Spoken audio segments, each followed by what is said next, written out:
Anak-anak muda ini biasanya adalah sasaran empuknya operasi intelijen. Tadi udah ada beberapa contoh kan. Bahkan untuk negaranya sendiri, misal kayak operasi MK Ultra, yang kita lihat dari engagement sosial media ya, sebenarnya isu ini dilempar, lalu apinya mulai kecil terus lalu membesar dan makin disiram sama bensin oleh para influencer ini yang sebenarnya mereka tuh tidak tahu, hanya menjadi pion di meja besar catur yang dimainkan oleh orang yang dia juga tidak tahu gitu loh. Yang kulihat Pak Prabowo itu agak susah diatur sama asing gitu. Jadi banyak kepentingan asing itu tidak terakomodir di Indonesia. Ini dibiayai oleh asing itu berarti secara apa risetnya UTA itu memang ada mengarah ke sana? Ada.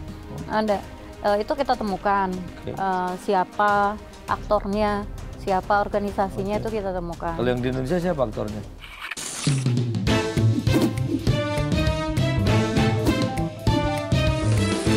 To the point aja. Ya terima kasih bersama lagi ketemu di To the point aja. Kali ini kita kedatangan tamu spesial Mbak Ulta Livinia ya. Sebagai apa tadi? Founder Mapan. Milenial untuk pertahanan dan keamanan. Oke, selamat datang Mbak Ulta. Selamat datang Ulta. Ulta Seperti itu ya, Ulta aja. Mbak. Iya, Ulta aja Pak. Masih muda soalnya. Iya, masih muda, masih milenial. Milenial apa Gen Z jangan-jangan nih? Zilenial. Irisan ya. Oke. Ulta, nih masih muda, tapi kayaknya saya lihat tentang apa sih? Kajiannya berat. Kajian geopolitik, pertahanan, bahkan terorisme gitu-gitu.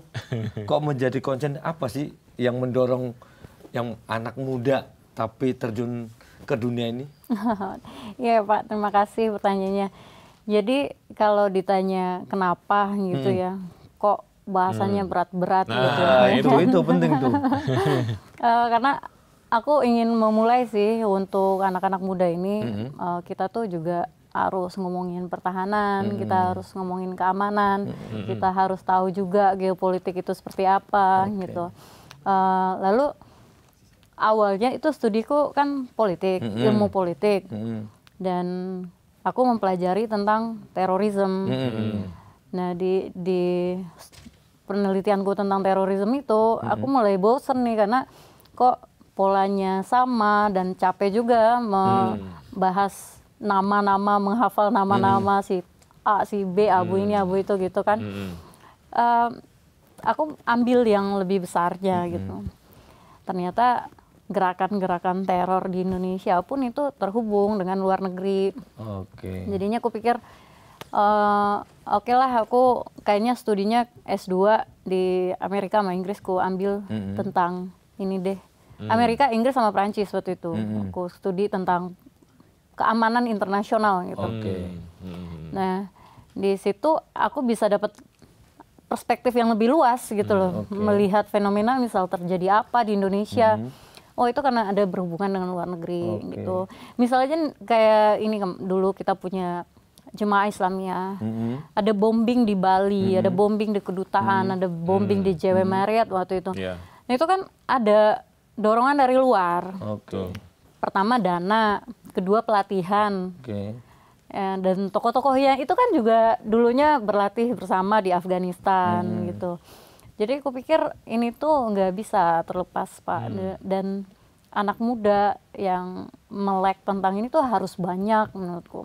Makanya aku bikin lah tadi komunitas kecil-kecilan, tapi orangnya benar-benar ingin untuk berdiskusi tentang ini. Artinya berarti ini kalau ngeliat tadi ada bombing di Bali, terus di mana gitu, tadi semua ada kaitan dengan dana ya dari luar negeri. Ada konspirasi di sini berarti ya?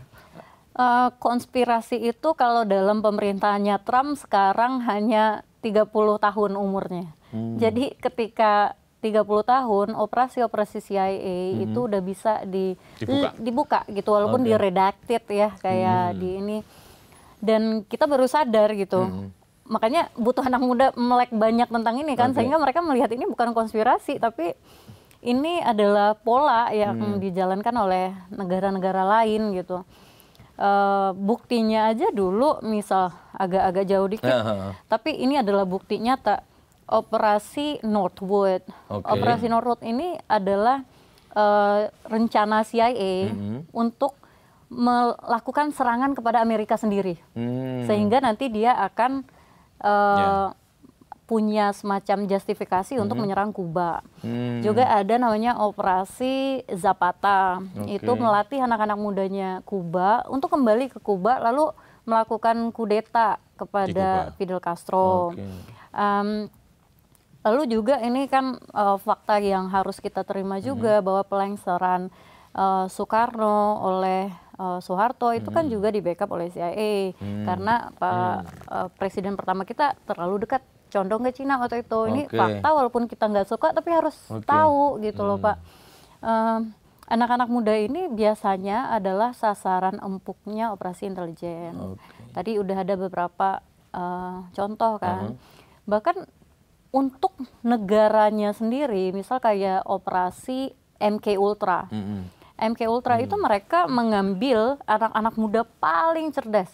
William James Sidis, Ted Kaczynski. Orang-orang tuh cerdas banget, umur 18 tahun, 19 tahun udah jadi profesor di Harvard. Tapi diambil oleh mereka, dilakukan operasi ini dengan cuci brainwashing gitu. Menggunakan LSD saat itu. Bagaimana agar dia ini bisa bekerja tanpa bertanya untuk negaranya. Dan banyak sekali yang kita bilang itu konspirasi, ternyata setelah dokumennya dibuka, wah beneran ternyata. Ternyata benar.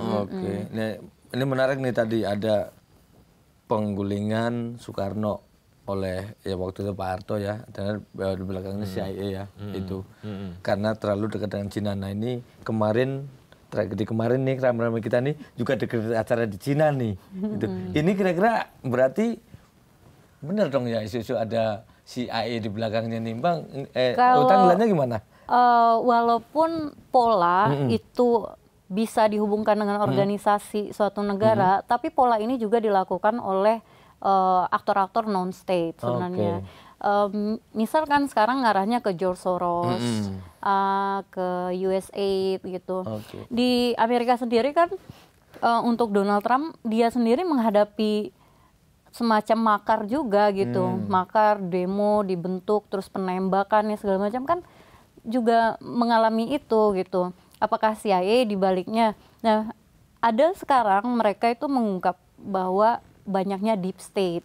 Deep state ini bisa terhubung dengan apa yang disebut oleh Presiden Eisenhower waktu dia akan Presiden Eisenhower itu waktu sudah selesai menjabat, di pidato terakhirnya dia katakan kita itu harus berhati-hati dengan military industrial complex. Itu adalah sebuah kelompok di dalam negara yang memang menginginkan konflik itu terjadi gitu, karena mereka mendapatkan keuntungan dari situ. Dari bisnisnya. Misal kayak Ukraine itu kan udah kayak seperti labnya senjata sekarang. Untuk uji coba semua. Uji coba dan segala macam. Nah kalau misalnya di konteksnya kita, itu kan banyak pihak yang bermain. Jadi sekarang kami ini akhirnya membuat inilah menjadi profesional. Kita bikin namanya Zero Nine Research Center. Di Zero Nine ini kita bisa mengambil banyak data itu dari media sosial, OSIN sih, karena ini. Nah di situ kita bisa analisa bagaimana isu ini dikembangkan dari awal, pelan-pelan. Ada prakondisinya sebelum tanggal 25 Agustus hingga terjadi kerusuhan itu. Di situ kita bisa melihat. Jadi dan banyak data-data tersebut yang nggak bisa kita munculkan ke publik sehingga kesannya kayak konspirasi, tapi bukan itu kan. Kita kan bisa dibenturkan dengan hukum, dengan sentimen, dengan negara bagaimana menanggapinya. Jadi kalau misalnya kita punya data ya kita nanti akan advising aja gitu, tapi bukan diperlihatkan ke depan umum. Artinya poinnya berarti ketika Pak Prabowo berapa kali ya kita dengar pidato, ada pihak asing yang bla bla bla membiayai gerakan ini. Terus sebelumnya kemarin juga siapa Pak Hendro ngomong ini dibiayai oleh asing. Itu berarti secara risetnya Uta itu memang ada mengarah ke sana? Ada. Itu kita temukan. Siapa aktornya, siapa organisasinya itu kita temukan. Kalau yang di Indonesia siapa aktornya? Yang jadi proksinya? Iya, ada lah Pak. Inisial. Pasti langsung tahu nanti takutnya. Kalau misalnya berminat yang itu detail laporan kita itu ada di 09 Research Center. Nah, itu karena saya nggak bisa kan kayak mengungkapkan namanya si ini. Ntar saya kena ini nggak punya duit buat bayar lawyer. Tapi itu bisa diakses publik? Enggak, tetap harus member gitu ya? Sebenarnya bukan member, cuman kalau misalnya kita diminta pendapat gitu, baik oleh pemerintah, baik oleh stakeholders gitu, ya udah kita berikan. Berarti gitu. semua yang minta pendapat bisa diberikan advice dari hasil research-nya apa itu 09 itu? Iya, bisa. Termasuk pemerintah? Termasuk pemerintah. Apakah sudah ada yang minta pendapat itu? Pemerintah? Saya kan baru create ini Pak, jadi baru co-create. Timnya ternyata kan dari podcast sebelumnya, itu kan agak berapi-api orang menanggapinya, ternyata begini-begini gitu. Ternyata tuh banyak anak-anak muda Indonesia tuh yang mau juga tahu untuk ini dan mereka menghubungi saya gitu, Mbak kita bisa bikin begini loh gitu. Mereka punya skill, saya punya kemampuan buat analisa gitu. Jadi kita gabungkan aja. Gitu. Jadi memang merangkai sebuah fakta-fakta ya sebenarnya itu ya. Dan kalau di Amerika kan jelas ya nanti 30 tahun semua file akan dibuka. Tapi kalau di Indonesia kan enggak. Akan tetap jadi misteri. Termasuk siapa yang meyakininya. Termasuk tadi G30 SPKI gitu ya. Terus kemudian ada peristiwa-peristiwa, bahkan peristiwa Mei 98 pun sampai sekarang masih kontroversi kan? Masih ada yang pro, ada yang kontra. Nah, gimana ini kalau bagus juga menurut saya Pak kalau misalnya Indonesia itu mulai menerapkan hukum yang reformis juga untuk permasalahan yang intelijen atau di balik layar gitu kan, karena masyarakat kan berhak tahu juga gitu. Cuman nggak tahu ya sampai sekarang apakah belum ada ya Pak, saya juga nggak tahu. Kalau misalnya di Amerika itu karena dia tuntutan dari masyarakat itu ingin keterbukaan ya, jadinya mereka bisa mendorong itu. Dan rata-rata dari yang di Amerika itu dari persepsi publik saat itu dengan yang dibuka setelah 30 tahun itu memang iya. Banyak yang faktanya, memang ini bukan konspirasi, ini fakta gitu. Memang itu terbukti gitu ya. Terbukti. Termasuk bagaimana terbunuhnya John F. Kennedy. John F. Kennedy sekarang dibuka, ya kan? Sekarang dibuka. Yang katanya tidak suka dengan the Fed, ya.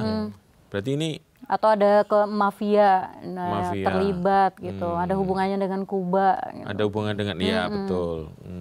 Jadi memang menarik sih sebenarnya kajian ini. Betul.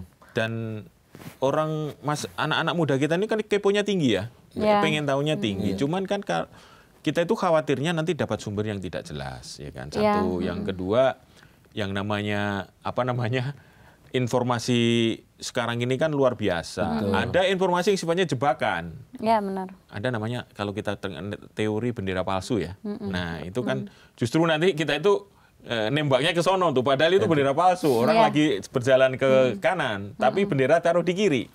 Nah, itu gimana?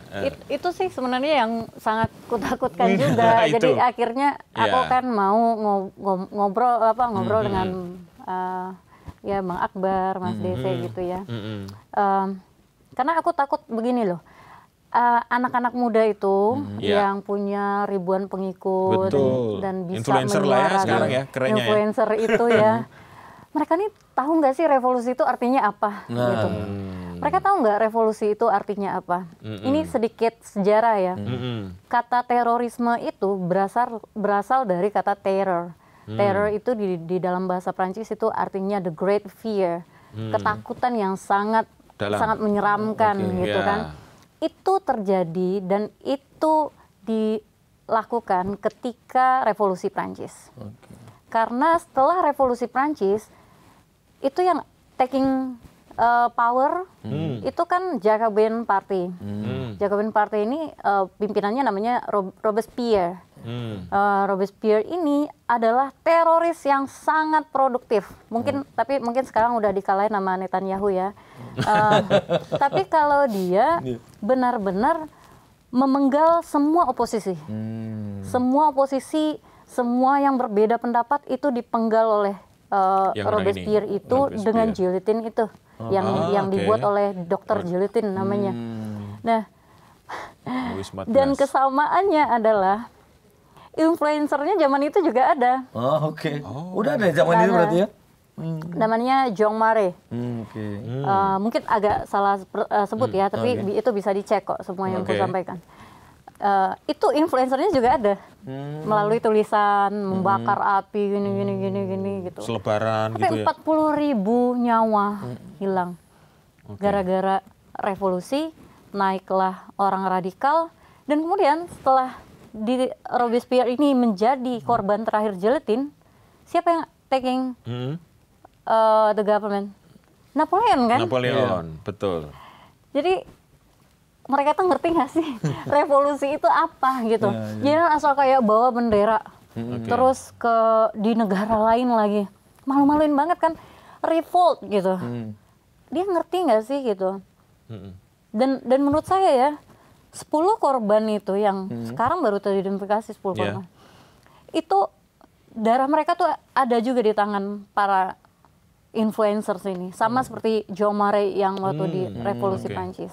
Jadi Anda pun bertanggung jawab untuk itu gitu. Belum lagi Anda harus bertanggung jawab terhadap orang-orang yang FOMO, fanatik dengan tulisan-tulisan Anda atau postingan-postingan Anda, membuli orang lain di media sosial.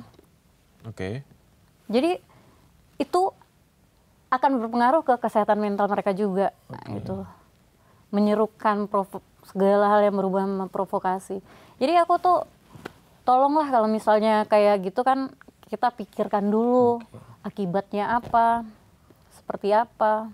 Wah, menarik nih. Menarik. Nah, kalau sekarang kembali lagi Ulta. Ketika kita ngomong tadi kan udah mulai meriset ya, analisis terutama kemarin yang ada di kita lah yang di Indonesia. Kita nggak, nanti ternyata setelah dari kita ada di Nepal, terus ada juga di Dili sebagainya. Tapi sebelum ke sana kita yang di kita dulu nih. Biar tadi kan saya agak menarik juga, anak-anak muda kita, teman kita paham nggak sih? Nah itu kita bahas dulu nih. Hasil risetnya Ulta itu sebetulnya kemarin apa sebenarnya yang terjadi? Kenapa kok sampai pergerakannya kalau kita ngeliat hampir rata-rata anak muda, ya kan, mau di Jakarta bahkan di daerah itu ya, terlepas mereka latar belakang dari apapun lah mungkin asal usulnya, tapi rata-rata muda. Kalau dari risetnya Ulta sendiri, apa sebenarnya dari mereka tuh yang mereka tangkap, terus mereka ikut ke sana, apa mereka benar-benar ingin memperjuangkan sesuatu murni, atau sebelumnya kena provokasi tadi yang mungkin dari proksi-proksi itu? Ya. Kalau dari data kita, kita bisa melihat bahwa awalnya itu gejolak ini kan terjadi di Pati. Ini terjadi di Pati dan kemudian mengarahkan ke Jakarta. Gitu. Aku pun sebenarnya setuju dengan kalau misalnya ada yang ingin demonstrasi, protes atau mengekspresikan kekecewaan atau ketidakpuasan kepada pemerintah. Tetapi kemudian ini dimanfaatkan juga harus dilihat gitu, dan juga kalau misalnya kita melakukan protes kan ada hukumnya kan? Ya betul. Ada aturannya, ya, betul. Sampai jam segini ya, sampai jam segitu gitu. Yang kita lihat dari engagement sosial media ya, sebenarnya isu ini dilempar, lalu apinya mulai kecil terus lalu membesar dan makin disiram sama bensin oleh para influencer ini yang sebenarnya mereka tuh tidak tahu, hanya menjadi pion di meja besar catur yang dimainkan oleh orang yang dia juga tidak tahu gitu loh. Jadi kenapa banyak tuh anak muda? Karena kan itu terus kerjanya. Rata-rata manusia, maksudnya penduduk dunia membuka handphone, bermain sosial media itu katanya 6 jam. 6 jaman. Indonesia tuh 7 jaman. Jadi kita tuh di atas rata-rata. Ya. Jadi ya dengan seperti itu kan kita kemudian disuguhkan dengan budaya FOMO, terus ikut-ikutan nih segala macam gitu, sehingga hilang deh esensi protes itu tadi gitu. Padahal kita protes kan pengen mengekspresikan kita kecewa kepada pemerintah. Saya pun kalau misalnya kecewa pada pemerintah, dulu saya sering nulis di koran dalam negeri, koran luar negeri gitu. Begitulah cara saya mengekspresikan. Tapi nggak semua orang bisa kayak gitu, nggak apa-apa. Jadi ya protes gitu. Tapi kan ada aturannya gitu. Nah, jika kita tidak mengikuti aturan itu, disitulah penyusup-penyusup ini kemudian mengambil kesempatan. Gitu. Ada nggak Uta di risetnya? Ini kan entah kebetulan ya, atau entah itu misalnya by skenario oleh pihak tertentu. Parti ramai kan, terus ini masih panas di Jakarta. Itu kan nggak sekonyong-konyong sebenarnya demo, tetapi ada ulah-ulah oknum dari wakil rakyat yang tiba-tiba ngomong yang mungkin menyakiti ya bagi masyarakat. Tapi ketika beraksi tiba-tiba mereka juga hilang semua nih, gitu. Nah ini sebenarnya atau kebetulan atau sebetulnya ada tanda kutip atau mungkin malah benar itu proksi sebenarnya yang mendesain ini sebenarnya ada riset mengarah ke sana. Jadi di riset kita sebenarnya kita udah tahu juga proksinya. Gitu. Ada berarti di desain ini. Iya. Kita ngomong by fakta ya, walaupun saya nggak bisa paparkan, tapi kita nemukan fakta-fakta itu. Oke. Gitu. Proksinya ada di dalam apa di luar pemerintah nih? Fakta akhirnya diambil sampel. Kan ini fakta. Sampel untuk menunjukkan kemarahan itu kali ya. Ya kalau apa? Misalnya penjarahan terhadap rumah orang-orang tertentu. Itu kan kalau kita ngelihat kok dia ya yang dipilih ya, kok dia gitu kan. Artinya kalau memang kekecewaan itu kan dilemparkan ke institusi kan. Tapi institusi ini kan abstrak. Makanya harus dinyatakan dengan figur gitu ya. Itu aku setuju bahwa saking banyaknya ini kita ambil sampel kan. Gitu. Dan akhirnya menjadi semacam pembenaran gitu ya. Iya, ini kan sebenarnya hal yang nggak kita sama-sama ya, kita sama-sama nggak mau itu terjadi gitu. Tapi Ulta gini, saya coba memahami teman-teman anak muda yang bergerak cukup cepat lah ya. Memang itu dipicu oleh sebuah kondisi objektif ya, bahwa lembaga-lembaga negara kita itu agak lamban untuk merespon perubahan, tuntutan perubahan. Setuju nggak kira-kira Ulta? Enggak. Gimana? Lembaga-lembaga negara kita itu agak lamban dalam merespon perubahan. Tuntutan yang muncul. Tuntutan. Jadi kan aku jadi ingat Obama itu pernah diprotes sama mahasiswa dan dia balasnya kayak gini. Cara bernegara yang paling gampang itu memang dengan cara begitu. Kita ke jalan protes lalu kita meneriakkan ekspresi politik kita gitu. Tapi cara yang paling susah itu adalah benar-benar melakukannya dari dalam. Gitu. Karena itu ada proses yang harus dilalui sehingga menjadi undang-undang, sehingga menjadi hukum, sehingga menjadi aturan, kebijakan dan segala macam. Itu kan ada proses-prosesnya. Belum lagi kalau misalnya negara kita ini punya multi party yang kayak harus bernegosiasi dengan ini itu gitu. Jadi menurutku tidak lamban juga gitu. Cuman ada proses yang memang harus dilalui gitu. Dan sejauh ini Presiden menurutku responsif banget loh. Misal nih Mas Izin, Presiden dalam satu hari mengumpulkan semua ketua partai, ya kan? Dan mereka bisa setuju bahwa ini dipecat. Iya, itu oke. Lalu Presiden bilang reformasi Polri karena ada penindasan itu benar. Lalu akibat kerusuhan ini dan ada provokator bikin tim Satgas gitu. Lalu menurutku sampai saat ini kalau misalnya Pak Prabowo nanti melenceng dari amanah rakyat, aku pun akan bersuara. Tapi untuk saat ini menurutku Pak Prabowo udah sangat responsif.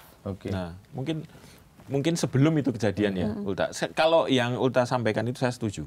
Responnya cukup baik ya. Akhirnya memang semua sekarang tenang ya, terkendali. Satu persatu tuntutan itu direspon. Tapi sebelum kejadian Agustus itu muncul, itu kan ada kekecewaan di mana-mana. Pajak naik, ya kan. Terus kemudian Pati muncul lah ya. terus kemudian DPR juga diem-diem saja gitu ya untuk merespon. Kan kita menganut paham gini, no viral no justice gitu ya. Nah, itu yang jelek iya, maksudnya itu gitu. Kira-kira gimana kalau itu? Apakah harus kayak gini dulu sehingga presiden menjawab, maksudnya kayak gitu? Iya. Kan instan dan shortcut ya sebenarnya. Ada dua sisi kalau aku. Pertama, memang benar masyarakat lagi menghadapi situasi yang tidak baik-baik saja. Tapi sekarang coba kita lihat negara-negara lain, Inggris, Prancis, Dili tadi, Nepal, semuanya. Artinya memang ada krisis global. Jangan sesuatu dulu nih, ya kan? Konspirasi banget kan. Tapi memang ada krisis global kan. Ada kondisi perekonomian global yang mungkin mempengaruhi Indonesia juga gitu. Nah, kurasa tanpa protes itu presiden pun dan pemerintah itu akan berbuat sesuatu. Cuman yang ku perhatikan pemerintah itu saat ini propaganda itu penting. Propagandanya kurang, narasinya kurang. MBG itu sudah memberikan makan anak-anak Indonesia 5 kali seminggu, setiap hari. Ya, seminggu tapi terus-terusan gitu. Itu sudah mencapai 27 juta dan sudah membuka 8.000 dapur di 38 provinsi gitu. Nah, tapi kita nggak ngelihat tuh komunikasinya itu, propaganda lah istilahnya, propaganda kan. Dari pemerintah ya. Iya, jangan propaganda tuh kesannya kayak negatif gitu. Padahal enggak juga. Itu kan bahasa bagaimana mengkomunikasikan seni gitu. Nah, ini tuh belum banyak gitu. Dan juga bahwa kenapa sih kita tuh nggak ada yang ngomong influencer tuh kenapa nggak ada yang menyoroti bahwa Indonesia kemarin habis rilis satelit loh, ya kan? Tapi nggak ada yang ngomong, nggak ada propagandanya gitu, sehingga masyarakat kan jadi kayak bertanya, apalagi zaman sosial media kayak gini, nih pemerintah ngapain sih gitu. Jadi agak kurang di propaganda atau narasi pemerintah lah secara halus. Sementara propaganda negatif itu dari luar itu masif banget gitu. Nah, jadi memang ini frekuensinya kalah banget ya. Nah, jangan-jangan kalau kita ngurut tadi ya, ada juga yang masuk proksi kita, termasuk apa sih istilahnya ya? Komunikasi propaganda yang kurang ini ada juga yang bermain di situ. Sangat ada. Mereka, jadi kita di tim Zero Nine itu kita mengumpulkan data. Aku pun sudah berteriak ini dari, tapi karena aku bukan influencer ya, jadi kurang didengarkan. Jadi mungkin benar juga tuh no viral no justice. Jadi viral dulu baru nanti didengarkan gitu. Jadi beberapa bulan yang lalu, dari bulan Juli kita lihat ya, itu ada 20 ribuan akun yang akunnya tuh asli tapi palsu gitu. Jadi kesannya kayak dia aktif, tapi kita tahu ini kok posting cuma repost doang gitu, nggak ada ini. Itu dari beberapa bulan yang lalu tuh memainkan isu. Awalnya tentang bubarkan DPR, habis itu mainkan tentang anggota DPR gini-gini, sampai di Agustus itu turunkan Prabowo. Gitu. Ada suara itu. Nah, jadi mereka memainkan algoritma ini untuk pengkondisian ya? Iya, namanya kita panggil kan kalau di intelijen tuh prakondisi gitu. Jadi udah ada prakondisinya ini. Nah, influencer-influencer ini yang bahkan teriak-teriak dari luar negeri itu, seperti yang aku bilang tadi, hanya pion yang digerakkan. Dan kebetulan dia menguntungkan bagi orang yang berkepentingan ini, maka dinaikkanlah itu gitu loh. Padahal mungkin ya Pak Izin, itu banyak yang bikin kayak dia juga. Tapi ya mungkin dia lagi beruntung dia yang dinaikkan gitu. Berarti kalau kita rangkai ya, ujung-ujungnya berarti ada kerusuhan, ada terus sumbat propaganda dari pemerintah untuk program-programnya ya gitu dan sebagainya. Ada yang mengelola yang ujung-ujungnya kalau tadi disebut Tuta kan ada terakhirnya turunkan Prabowo. Jadi ada proksi-proksi itu juga memang endingnya untuk gulingkan Prabowo. Menggulingkan pemerintah gitu kan. Ya kalau misalnya di pemahaman saya kenapa mereka tidak mau dengan pemerintahan sekarang ya karena geopolitik lagi gitu. Ya, sama kasusnya dengan apa namanya dulu Pak presiden pertama Jokowi. dengan presiden kedua gitu kan. Presiden Soekarno sama Soeharto ya. Jadi tidak terlepas dari geopolitik global ya. Karena ini forumnya agak serius, aku pengen bilang sebenarnya sesuatu yang kupahami sepertinya kayak gitu kejadiannya. Di negara kayak kita ini, kalau ada pemimpin itu hanya dua macam. Yang pertama pemimpin yang hanya ingin mempertahankan kekuasaannya, berhubung kita demokrasi dan kita cuma ada 2 periode, itu aman dan lancar hingga akhir soft landing gitu. Yang kedua adalah pemimpin yang benar-benar tidak bisa berkompromi dengan asing, sehingga dia akan mengalami gejolak terus di masa kepemimpinannya. Yang kulihat Pak Prabowo itu agak susah diatur sama asing. Gitu. Jadi banyak kepentingan asing itu tidak terakomodir di Indonesia. Dia ingin memajukan, beliau ingin memajukan kepentingan beliau kepentingan cita-cita ya negara yang beliau pahami gitu. Cita-citanya itu ya sampai ini ya. Jadi tidak bisa diatur lah gitu. Nah ini beliau akan menghadapi susah diintervensi lah gitu kira-kira ya. Akan terus menghadapi gejolak yang dan sekarang kita juga udah ngelihat nih ini ada upaya lagi gitu. Ini salah satu contoh nih. Ya ada pengaruhnya mungkin ya. Bagaimana Pak Prabowo ini begitu aktif untuk di BRICS gitu misalnya, atau kemarin hanya datang ke China tidak lebih dari 10 jam ya, untuk ikut parade militer yang menjadi perhatian Barat yang luar biasa. Tetapi faktanya nanti Pak Prabowo mau pidato yang urutan ketiga di sidang umum PBB setelah Brazil, Trump dan Pak Prabowo gitu. Artinya apa artinya ini Ulta?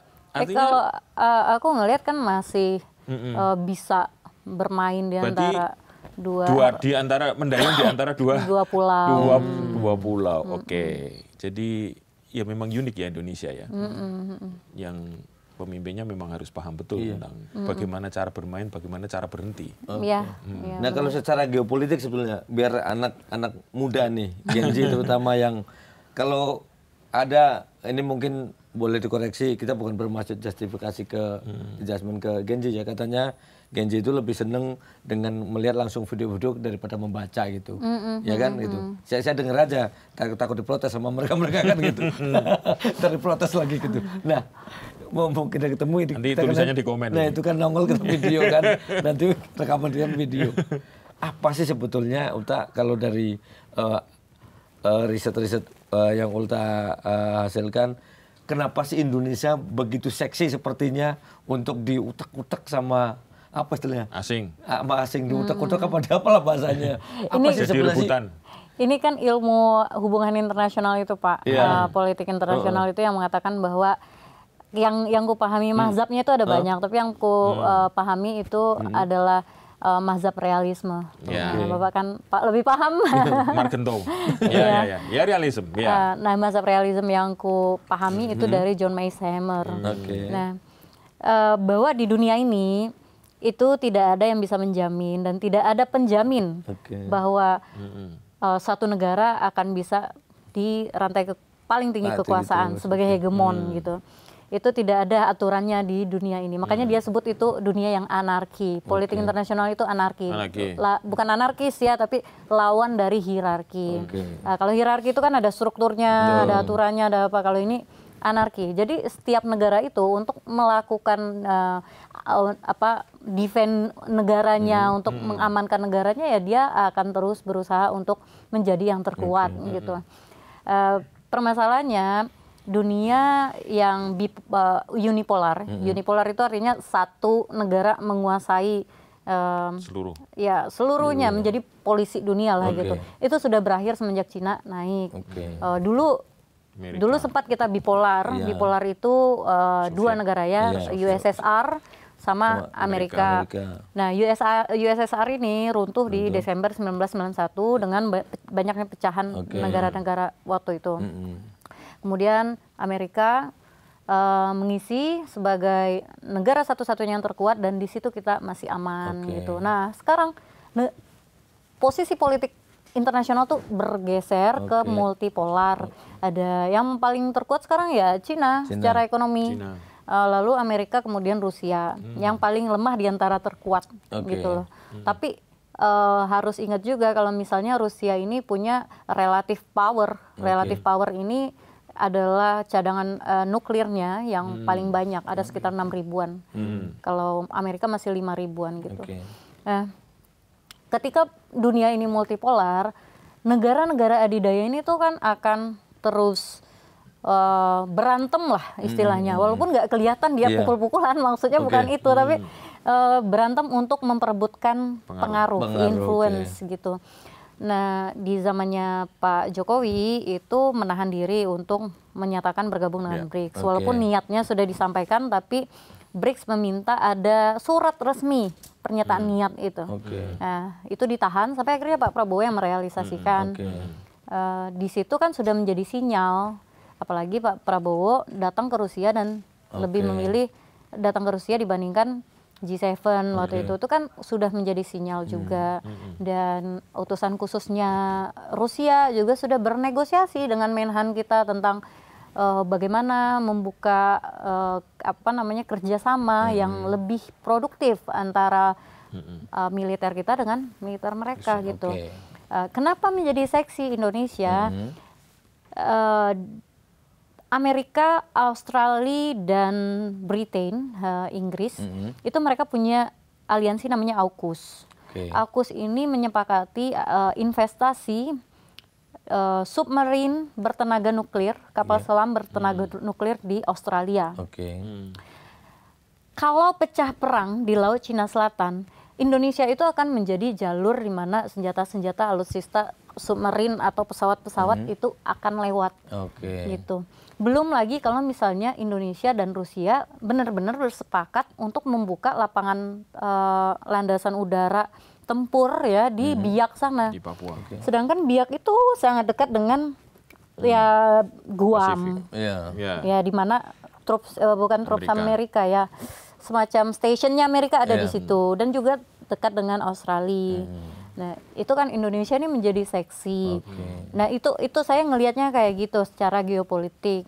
Dan juga Indonesia ini secara ekonomi sangat dekat dengan Cina juga. Salah satu penerima Belt and Road Initiative Funds juga kan melalui kereta cepat dan lain sebagainya gitu. Berarti sebetulnya kalau ngerangkai dari ceritanya si Ulta tadi ya, Indonesia ini akan terus diusah diganggu-ganggu terus ya dengan ragam cara, Bro ya. Apapun itu. Jangan-jangan ya. Kalau salah dikoreksi, namanya juga mau nanya. Saya belum pernah riset, mumpung ada yang udah riset gitu loh. Ada kok nggak selesai waktu itu, ada kita ngundang Bang Ali Ngabalin soal ijazah kok nggak selesai malah makin rame ijazah Jokowi. Kata Bang Ngabalin ini ada proyek besar di balik ini. Pak Jokowi pernah mengatakan bahwa ada orang besar di balik ini. Ini sebetulnya apa memang sengaja biar ini gaduh ini dipelihara oleh sekali lagi proksi itu yang sekarang juga akhirnya Pak Prabowo juga ikut ganggu atau sebetulnya ini nggak ada kaitan sama sekali?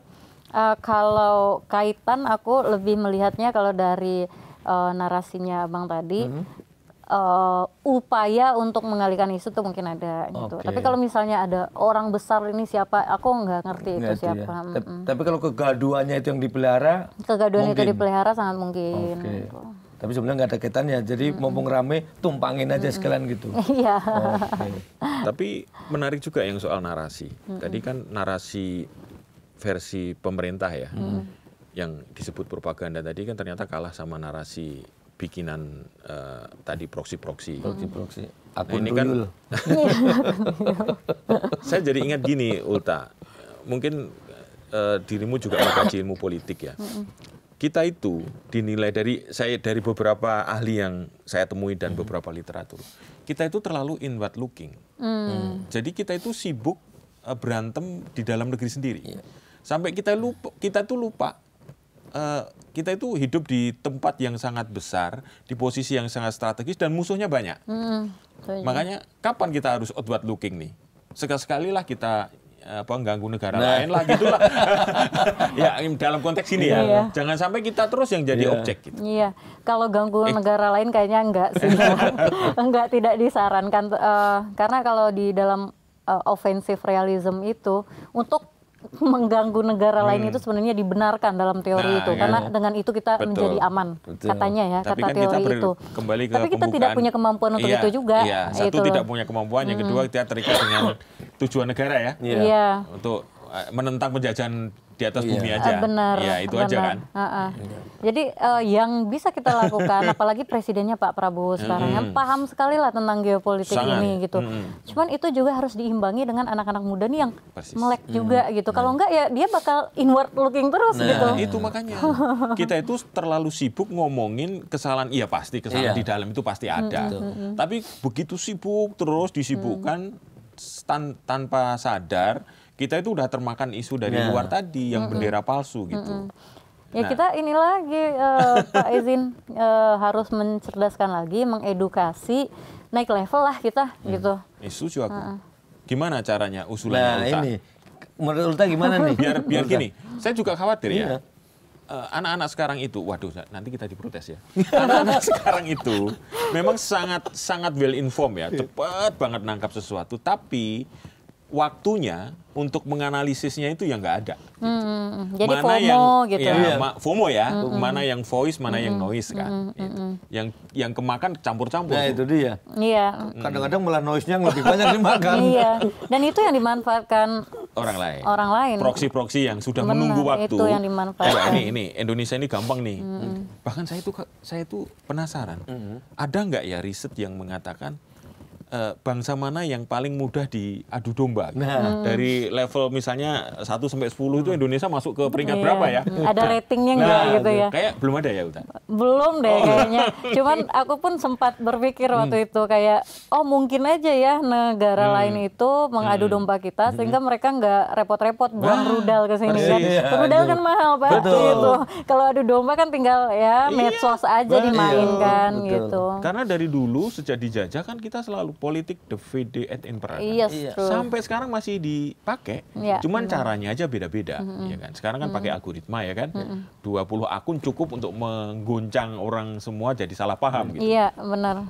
Cuman kan kita juga dihadapi oleh permasalahan yang sudah dibilang dari abad sebelum Masehi kata Socrates kan bahwa masyarakat itu lebih cenderung untuk memilih orang yang memberi dia gula-gula.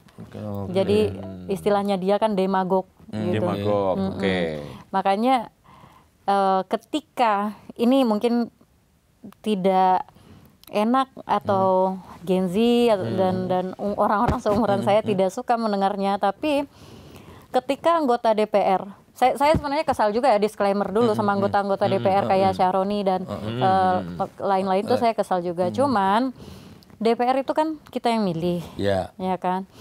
Dia flexing itu karena ada pasarnya. Waktu dia flexing itu banyak yang minta-minta, banyak yang muji-muji, komentarnya banyak, viewersnya banyak, dan dia akan mengulangi itu lagi karena ada pasarnya, dia pikir gitu. Jadi ketika dia flexing, ya karena ada demand, ada supply. Jadi ketika misal ada selebgram atau influencer itu bagi-bagi uang gitu, yang dilakukan masyarakat kan meminta uang itu dan membuat itu viral sedemikian rupa gitu. Jadi ketika mereka dipilih, itu harusnya kita refleksi ke diri kita. Kok kita memilih orang kayak gitu sih gitu? Kok kita kasih panggung kepada orang yang kayak gitu? Kalau saya sih mikirnya kayak gitu. Kenapa saya kasih panggung? Karena vote itu kan adalah tanggung jawab. Makanya Plato dan muridnya Plato, Aristoteles itu kan mengkritik benar cara voting itu, bahwa tidak semua orang bisa vote, bahwa orang-orang yang bisa punya kebijakan, punya kebijaksanaan dan punya rasionalitas yang bisa melakukan vote gitu. Bukan one man one vote ya? Ya saat itu one man one vote, tapi itu pun dipilih orang-orang itu. Perempuan kan dulu nggak bisa vote di zamannya mereka Athena itu. Nah sekarang kita kemakan sama para demagog ini yang jualan gula-gula gitu loh. Tapi di kita ini kan sekarang justru itu yang kita setuju, kita harus naik kelas itu kan. Naik kelas. Yang sekarang fakta yang ada sampai sekarang kan masih banyak sekali. Mereka yang mau naik malah turun lagi, merendahkan kelas lagi. Misalnya ada, kita mau ngomong pemilu lah katakan. Sekali lagi disclaimer bukan menuding ya, tapi saya yakin pasti ada lah 1-2 gitu. Meskipun nggak ke permukaan. Sudah mantap nih mau memilih A. Mungkin paling kecil ke Pilkades lah, mungkin paling di bawah. Atau pilihan RT gitu. Udah memilih A. Itu bagus sebetulnya, tapi ada A sama B. Ketika si A gratis, si B ada gula-gulanya, ini luntur loh. Iya, bener nggak? Pasti. Itu kan di kita istilahnya itu, kan serangan fajar nah, itu ya. Yang kadang-kadang dari awal udah mantep. Contoh yang paling baru ini, entah benar entah tidak, yang di Pati. Yang mau ada gerakan jilid 2, jilid 3. Kan terakhir akhirnya tersebar video bahwa siapa si penggeraknya itu kan ketemu sama Bupati. Saya nggak tahu ketemunya apa ya, tapi faktanya kan aksinya akhirnya tidak jadi. Nah, akhirnya kan jadi timbul tuduhan-tuduhan yang enggak kan, oh dapat inilah, dapat itulah gitu. Nah, yang bunyi-bunyi kan di kita tuh masih jadi apa ya kayak? Iya. Jadi trennya atau apalah itu bahasanya itu. Aku setuju. Waktu habis dari Bang Akbar Faisal, beliau bilang pas aku mau balik, Ulta harusnya orang-orang kayak kamu nih yang di DPR ini semacam. Dan aku bilang, wah Bang, aku bukan siapa-siapa, uang pun tak ada gitu kan. Demokrasi itu kan mahal, biayanya tinggi gitu. Udah pasti butuh uang gitu. Gitu. Siapalah orang-orang kayak kita. Tapi beliau kayaknya beliau kan sangat aktif di politik, tapi memberikan inilah semacam harapan. Katanya saya yakin setelah kejadian ini yang Agustus itu sepertinya politik Indonesia tuh akan berubah, dia bilang gitu. Jadi semoga saja masih ada harapan untuk kita jadi pemilih yang bijak, dan orang-orang yang kita pilih ya semacam orang-orang di parlemen US kan bagus-bagus gitu. Karena di US tuh sangat sakral, punya partai itu lebih sakral bagi mereka, bahkan lebih sakral dibandingkan agama.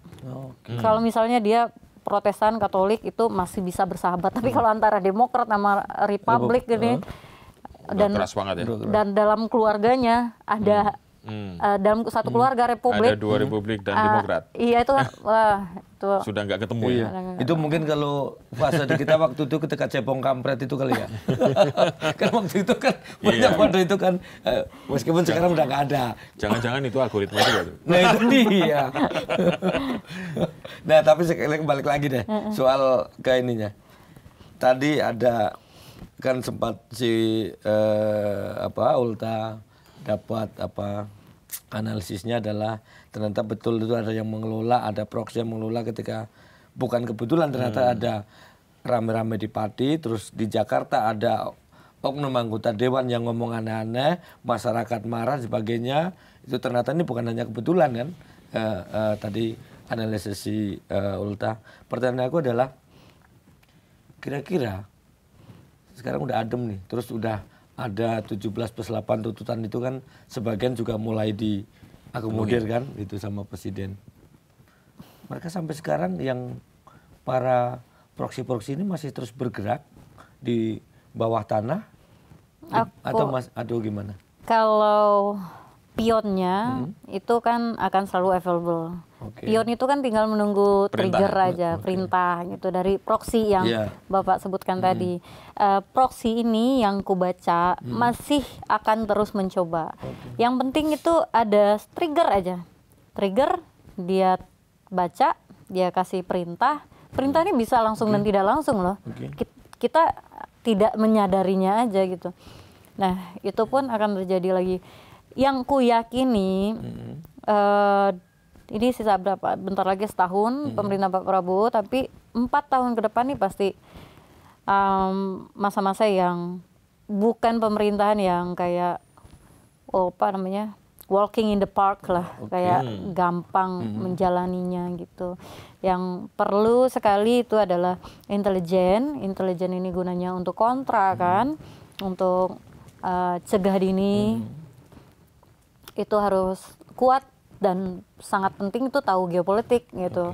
akan berbeda sekali dengan akan berbeda sekali intelijen yang sekarang dengan seharusnya berbeda dengan yang lama gitu. Dan the age of buzzer itu harusnya harus berakhir gitu. The age of buzzer itu, karena sekarang itu yang menjadi alat tools untuk memecah masyarakat gitu. Tapi menurut Ulta ada nggak kaitan?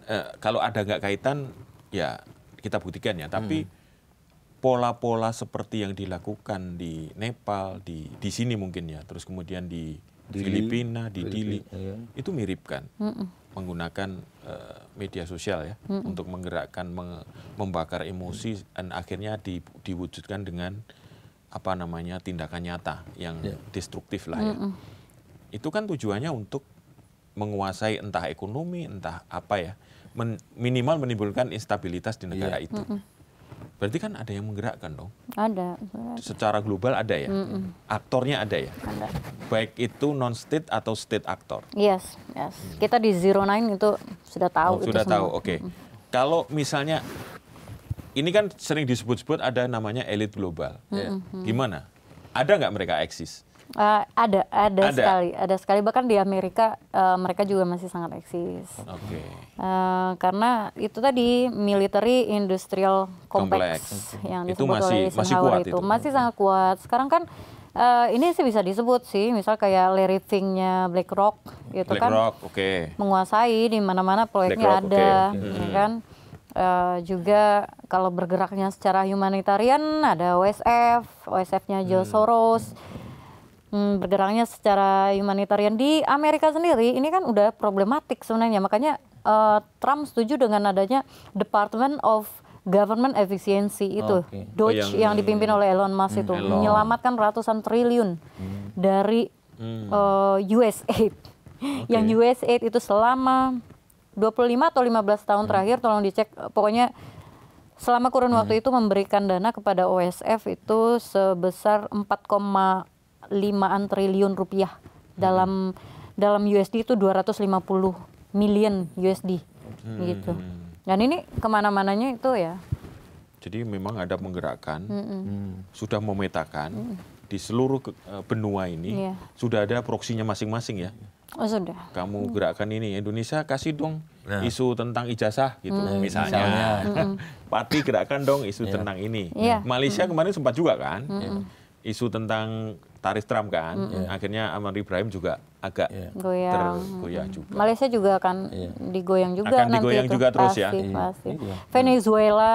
Venezuela lagi digarap ya. Iya, pasti itu. Tapi yang aku penasaran itu di Indonesia sendiri nggak hanya pion-pion yang turun di lapangan loh, tapi akhirnya masuk ke kalangan kabinet, akhirnya 5 itu sampai ke pental.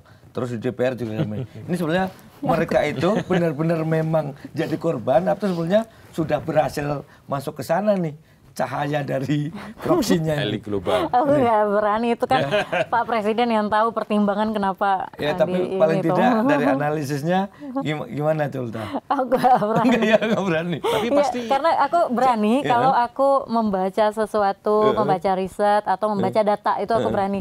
Tapi yang kalau kayak gini kan asumsi-asumsi gitu. Wah aku ini, kalau datanya cukup aku akan katakan. Tapi kalau enggak, jangan sama nanti aku kayak para influencer itu gitu loh. Iya kan? Berarti selama ini Ulta ini kan juga influencer ya, aktif juga di sosial media. Aku nggak ngerti, kalau ada satu hal yang ku influence itu adalah nasionalisme, itu aja. Ya artinya influencer juga dong. Sebutannya begitu. Sebutannya begitu, tapi aku nggak pernah merasa lah, nggak pernah merasa. Berarti sering dikomplain sama yang kemarin menggerakkan itu. Ada juga. Ya? Juga. Cuman kalau aku bilang kan killing with kindness gitu. Jadi kayak ya ngapain sih kita harus dia kan anak-anak NKRI juga gitu loh. Ya mestinya kayak model kelompok-kelompok diskusi itu penting loh sekarang biar kita tidak kemakan FOMO ya. Iya, itu penting banget. Jadi untuk menyaring informasi dan menganalisa dengan objektif itu penting loh. Setuju banget.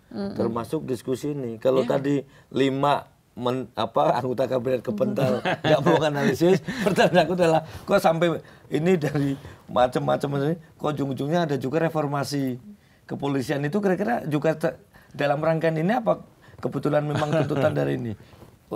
Ulta sampai ke situ juga nggak risetnya?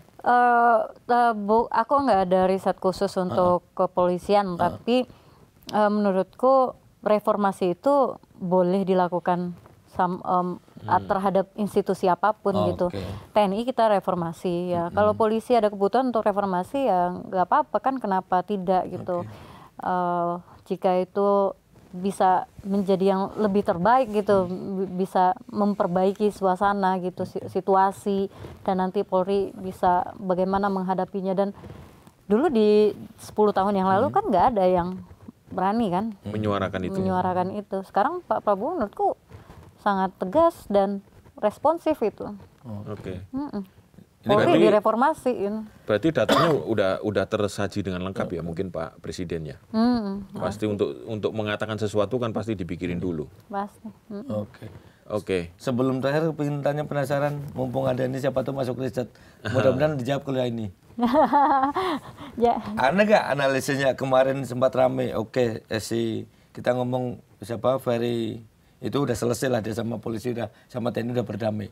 Tapi ketika dianalisisnya di Ulta itu, memang ada nggak sih di sana yang sengaja memainkan atau membenturkan TNI sama Polri? Ada. Ada. Udah sekian. Gak ada lagi Mas Bung? Saya satu lagi. Sebelum ditutup. Jadi gini, kalau saya ini semua yang terjadi di seluruh dunia ini itu adalah simbol bahwa sistem di dunia ini memang sudah saatnya diperbarui. Di riset dunia ya, bukan riset Indonesia juga ya. Konspirasinya kan creating the new world order gitu kan. Kalau the new world order kaitannya sama elit global gitu ya selama ini ya, tapi belum tentu itu. Jadi ingat gitu. sama ini Lord Rangga ya. Harus ditata nih waktunya. Tapi kan kaitannya sama yang kemarin pertemuan BRICS di Brasil, itu kan dengan tegas menyarankan agar semua produk lembaga internasional, produk Perang Dunia Kedua itu sudah tidak relevan. Termasuk PBB, World Bank, IMF itu sudah nggak relevan dengan keadaan zaman sekarang. Gimana kalau Ulta melihat? Menurutku ada benarnya juga kata kelompok BRICS itu. Karena tidak bisa lagi melakukan intimidasi kepada suatu negara atas nama humanitarian, atas nama human rights, atas nama pinjaman dana. IMF kan, IMF kan tipenya kayak gitu tuh kan. Oh iya, gue pinjamin lo duit, tapi lo harus privatisasi dulu, lo harus ngatur gini-gini. semua hidup kita ngatur semua gitu. Namanya juga ada. Itu indirect bullying kan jatuhnya. Betul. Jadi kita ingin berkembang, tapi kita nggak bisa diikat kakinya gitu. Jadi ada benarnya juga, makanya BRICS sekarang bikin bank baru kan. Sama mau bikin mata uang bersama mata ya. Meskipun itu tantangannya besar. Oh sangat besar, karena pernah ada yang nyoba dan orang itu digantung, namanya Muammar Gaddafi kan. Iya, persis. Orang banyak belum tahu Muammar Gaddafi itu digantung karena apa, dibunuh karena apa? Karena dia melawan dolar. Ya. Jadi dedolarisasi adalah isu sensitif ya. Isu yang sangat sensitif dan korbannya akan banyak nyawa gitu. Tapi ya kita lihat karena sekarang udah aliansinya kan besar. Kalau dulu Muammar Gaddafi kan rapuh aliansinya. Ya, gitu. Betul. Jadi masuk akal kalau ada pergantian Menteri Keuangan. Gitu ya. Arahnya ke sana. Nggak main ya. Oke. Ulta. Ulta. Terakhir lagi. Bukan, seperti biasa sebelum kita tutup. Oh gitu. Tamu kami adalah kasih kesempatan, tadi Ulta sempat menyampaikan teman-teman kita nih harus naik tingkat. Nah, apa sekarang akan disampaikan Ulta kepada teman-teman kita mungkin yang lebih muda dari kita? Kameranya itu, Ulta silakan. Oke. Terima kasih teman-teman. Ternyata beberapa konten yang saya buat untuk menyuarakan perdamaian dan mencintai negeri kita ini disambut oleh respon yang positif. Menurut saya kita harus naik kelas nih. Dari awalnya kita lebih fokus kepada isu-isu yang membenturkan antara kita. Sekarang coba kita lihat politik internasional di luar itu sangat berpengaruh juga kepada negara kita. karena presiden kita saat ini kuat dan tegas, susah untuk diintervensi oleh asing, makanya akan banyak intervensi yang semacam di Agustus yang lalu dilakukan di Indonesia, atau operasi-operasi intelijen seperti tersebut akan banyak. Cara melawannya yaitu dengan kita tidak gampang untuk dihasut atau diprovokasi. Nah, itu aja. Oke, terima kasih Lutha. Nih, teman-teman jangan mudah dihasut dan diprovokasi. Terima kasih sudah nonton. Tuntut poin aja ya. Mudah-mudahan tidak banyak diprovokasi. Nah, itu dia. Terima kasih saya Lukman. Saya Apung Purwanto. Dan juga Ulta. Oke, terima kasih sekali ya untuk waktunya dan juga berbagi infonya. Sampai ketemu lagi di episode yang akan datang, tentu dengan isu-isu yang tidak kalah menarik ya. Oke, terima kasih dan selamat malam.